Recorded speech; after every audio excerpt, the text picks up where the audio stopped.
যখনই football kick মারবে তখন দুইজন খেলোয়াড় তাকে একসাথে চেপে ধরে, কিন্তু সবাইকে অবাক করে দিয়ে সে হঠাৎ উল্টা কিক মেরে বল ক্লিয়ার করে। বলটি বেরিয়ে গিয়ে একটা অদ্ভুত বাঁকা নিয়ে আকাশে ছুটতে থাকে এবং অবিশ্বাস্যভাবে সোজা প্রতিপক্ষের গোলের দিকে ধেয়ে যায়। এত অবাক করা দৃশ্য চোখের সামনে দেখেও কেউই বিশ্বাস করতে পারেনি। লোকটির এত বড় ক্ষমতা আছে কারণ মাত্র 2 দিন আগেই সে ফুটবল সুপার লিগে খেলতে নেমে শেষ মুহূর্তে ভুল করে নিজেদেরই গোলপোস্টে বল ঢুকিয়ে যায়। এই একমাত্র আত্মঘাতী গোলের কারণেই চ্যাম্পিয়নশিপ ফ্রিতেই চলে যায় প্রতিপক্ষের হাতে।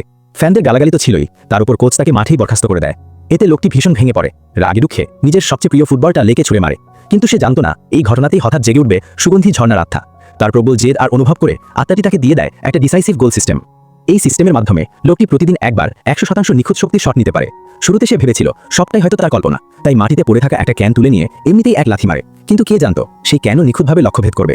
এই দৃশ্য দেখে লোকটি নিজেই হতবাক হয়ে যায়। ঠিক তখনই তার ফোনে কল আসে।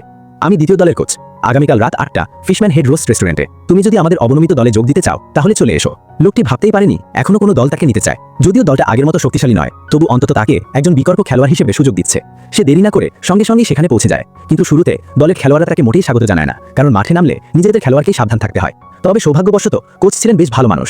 তিনি লোকটিকে বিকল্প ফরওয়ার্ড হিসেবে সুযোগ দেন, আর সেই সুন্দরী লজিস্টিক্স আপুটা তার জন্য নতুন করে ট্রেনিং ডাটা গুছিয়ে দেন। ঠিক আছে, আজ এখানেই শেষ, কিন্তু কাল ডাইনামিক আর দলের সঙ্গে বক্স লিগের গুরুত্বপূর্ণ ম্যাচ। সবাই প্রস্তুত তো? প্রস্তুত। শুনে বোঝা গেল আগামীকালই ম্যাচ। সবাই খুব আত্মবিশ্বাসী ছিল, কিন্তু পানাহারের সময় লোকটাকে পুরোপুরি উপেক্ষা করা হয়। শুধু লজিস্টিক্স আপুটাই তার খোঁজ খবর নেয়। এই কারণেই লোকটা মনে মনে ঠিক করে যদি মাঠে নামার সুযোগ পায় তাহলে অবশ্যই নিজের যোগ্যতা প্রমাণ করবে। ঠিক তখনই পরদিনের প্রতিপক্ষ দল সেই জায়গা দিয়ে হেঁটে যায়। লোকটাকে দেখে তারা ব্যঙ্গ করে বলে, আগামীবার নিজের দলের গোলপোস্টে বল মারিস না যেন।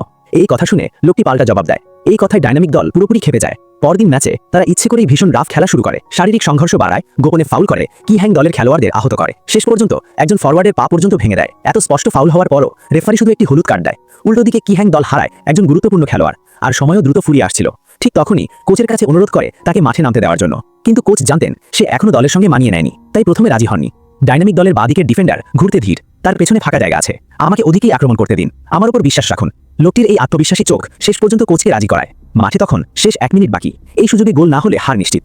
অসংখ্য ফাউলের মাঝেও অবশেষে লোকটি একবার বলের দখল পায়।